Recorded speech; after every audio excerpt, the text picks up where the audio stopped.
Hello, welcome to Fix It with Fowler. My name's Steve and today I'm going to show you how you can get rid of these hairline cracks in the ceiling. Simple techniques to use, the correct tools, the correct filler, but the most important thing is how to prevent these from coming back. Okay, so you can see where these have been filled before. So what we want to do first is make a channel exactly where this crack is. Now if we just put filler over the top of it like flexible filler like decorators cork it, then what will happen is this crack will just come back because there's not enough surface area for it to bond to. So what we're going to do first is just run the sharp edge down this crack and start to open it up. Now you can see already that's making a bit of a difference. And actually now you can see that inside it actually just looks like decorators cork it, which obviously is not going to be up to the job.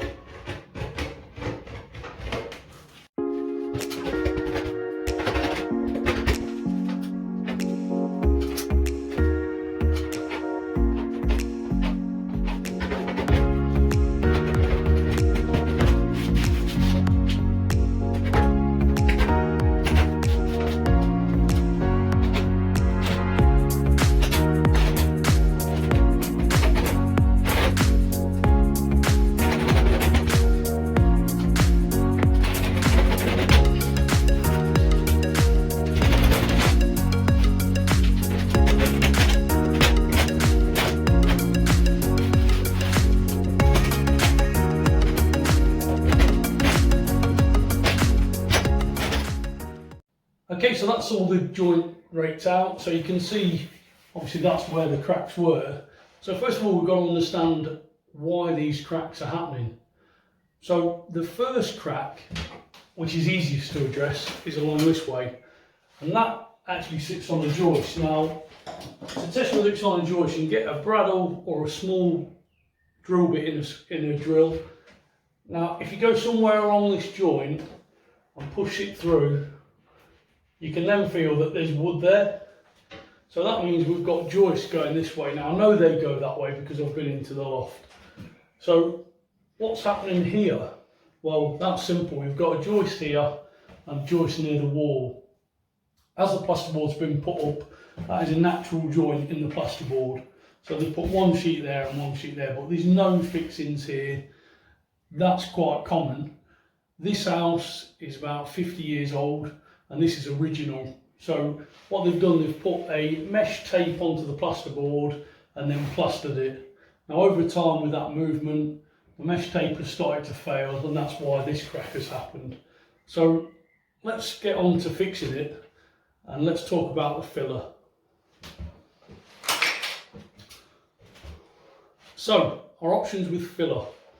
There's all sorts of filler that's available on the market. I'm sure you're aware as a DIYer, and some fillers are better than others. So a lot of people tend to think that this decorators cork it will solve everything.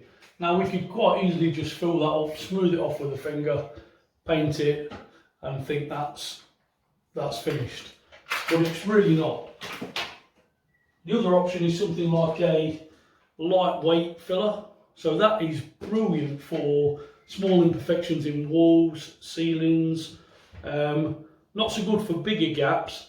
This particular one is a 5-minute filler. It says that after 5 minutes it's ready for sanding, but that's never happened for me before.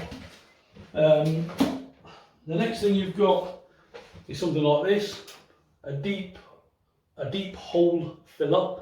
So that can fill up holes up to 50 millimeters. 5 centimeters, which is quite impressive. It's really lightweight, not very strong, so you can't fix into it. Again, in this instance, wouldn't really matter. And it's not really got any structure to it. So for this particular crack, that will be no good. So what I'm actually going to use is a 2-part filler. Now this is actually a wood filler. Doesn't really make a difference. I've used it in ceilings many a times. You mix it yourself, it sets within 30 minutes ready for sanding. So I'm going to use that on this crack, and the reason I'm using it on that is because when it's set, it's really strong. So we'll use that on there as like a base filler, and then we'll go over it with a fine surface filler to ensure we get a good finish. Down this side here, what we're going to do, we're going to put a couple of extra fixings in, just to make sure there's no play between these two, prevent the crack coming back. And then we'll just use a lightweight filler in there, fill it, and then obviously we'll have to leave it, and then we'll come back and sand it and finish it. These are plasterboard screws, and these are specifically designed for plasterboard. They're designed to be corrosion resistant to plaster, when plaster is actually quite corrosive to various metals. So these are the best things to use because we're going to be putting filler over the top.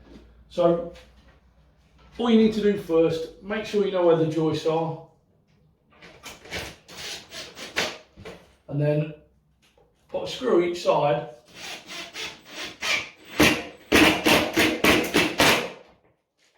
And what that'll do is it will just stop any future movement.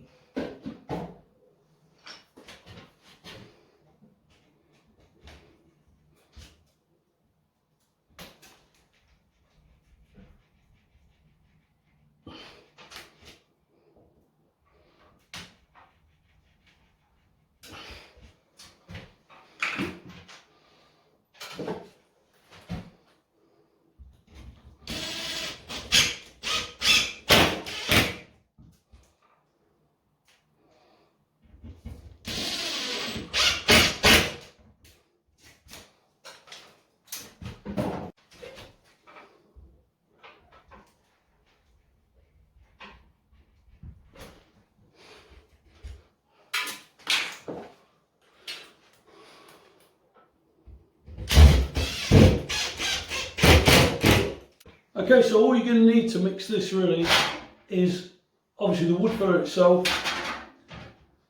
So you get some hardener. So what it actually states in the instructions is a golf ball size of filler to a pea size of hardener. Now if you put too much hardener in, this will set really quickly. So it's a bit of a fine balance really. I've used this loads, as you can see there's not much left, but there's enough just for this. So I've actually got an offcut of wood to use to mix it on.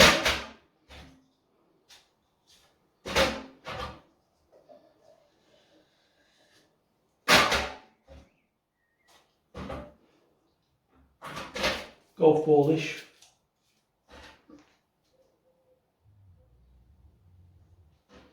Bit of hardener.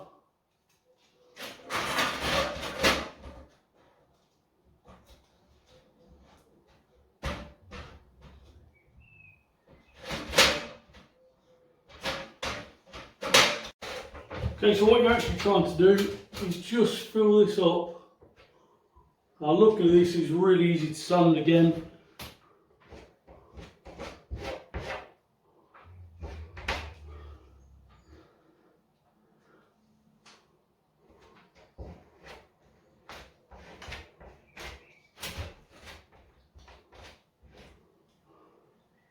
Try and actually press it into the joints if you can.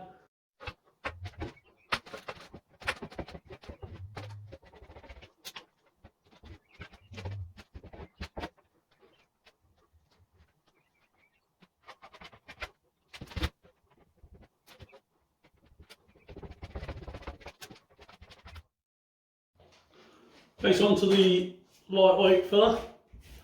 You can see this is a lot easier to use. But like I said before, it's not as strong.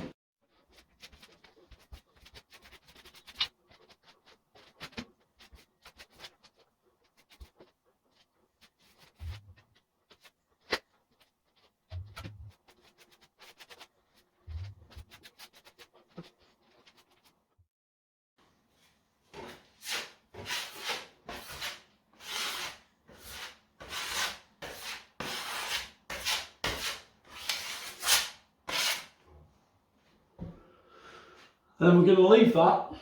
That'll be ready for a light sand, and then once it's sanded, it will need filling again. Really it's a 2 or 3 part process this. What we're trying to do is build it up in layers to ensure that the line between this side of the ceiling and this side of the ceiling is perfectly true.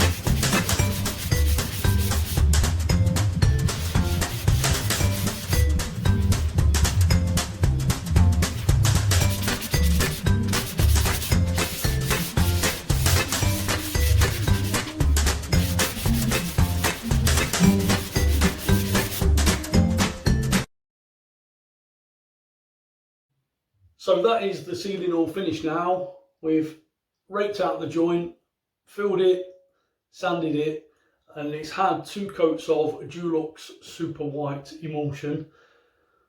As you can tell, you can't actually see where these marks were, which is pretty impressive. So the real key to this is all in the preparation, is the filling and the sanding. So if you get that spot on, then when you put your paint on, you'll end up with a really good finish. So I hope you like the video. I've tried to keep it as short as possible and informative at the same time. If you like what you see, please like and subscribe to my channel, and don't forget to hit the notifications bell so that every time I release a video you'll be notified and you can watch them. So thanks for watching, see you soon.